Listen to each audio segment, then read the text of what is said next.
let's talk about money, Jefas! If you want to run a successful business, you have to start by being comfortable with numbers and not being afraid to check in with your bank account and stay on top of where your money comes and goes every single month. That means you can't continue to hide money under the mattress and pretend it doesn't exist. We cannot grow if we don't know where we're at. In this video, we'll go over the main elements of having a strong financial plan for your business. But before you can create a financial plan, you'll need to start by figuring out two things.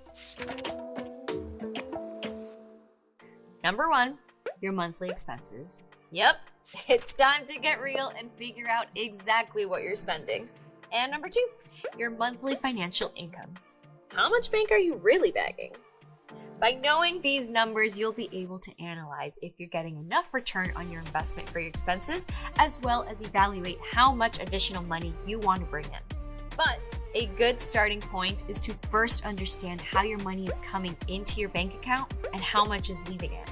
If it's hard to imagine selling enough of your products or services to cover the cost of running your business, it might be time to think about diversifying your revenue streams. Just think about that one relative of yours who sells jewelry through social media, sells empanadas during the weekends, and even organizes weddings on the side.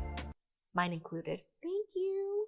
Multiple revenue streams are great to generate extra income, but can also save you in case something goes south and you are suddenly unable to deliver one or two of your services or products.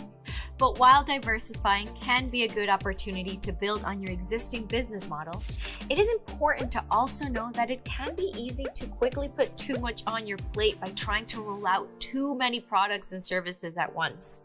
For service-based businesses, diversifying revenue streams might mean offering products like a subscription community with courses and templates, or it could mean hosting masterclasses or doing speaking engagements. For example, if you own a coffee shop, you can sell cute merch and host workshops, or even rent the space for special events. For product-based businesses, it could mean hosting events, or maybe co-creating products with partners. It could also mean expanding your product line to include items that are of low additional cost to you, but of high value to your customers. If you happen to own a celebrity-themed candle making company, perhaps it's a DIY candle making kit, so they can make one of their favorite celebrity candles. Or if you're an online clothing boutique, a monthly subscription clothing plus styling box to dress their besties. When it comes to pricing, you'll want to consider these three things. Your business expenses. How much does it really cost to run a business like yours? Things to take into consideration are monthly software and subscription costs, any materials needed for production, administrative fees like accounting and payroll, legal fees to look over your contracts and protect your IP, rent, contractors for hire to help with marketing and strategy, shipping costs, and even travel expenses. Last but definitely not least, within your business expenses, please remember to account for paying yourself. Many business owners leave this on the back burner and get burnt out working around the clock without ever paying themselves a dime. Number two, your capacity. Remember that you will not only need to plan for the resources required to build your business, you will also need to factor in the time spent on marketing, selling, packaging, and actually creating your products and or meeting with your clients. Take it from your baller Basina who likes to go on her spin bike and or treadmill while making cold calls. Time is money. Number three, market research. That means getting into the chisme. Once you figure out what your capacity and expenses are, you'll need to come up with an informed projected price for your product.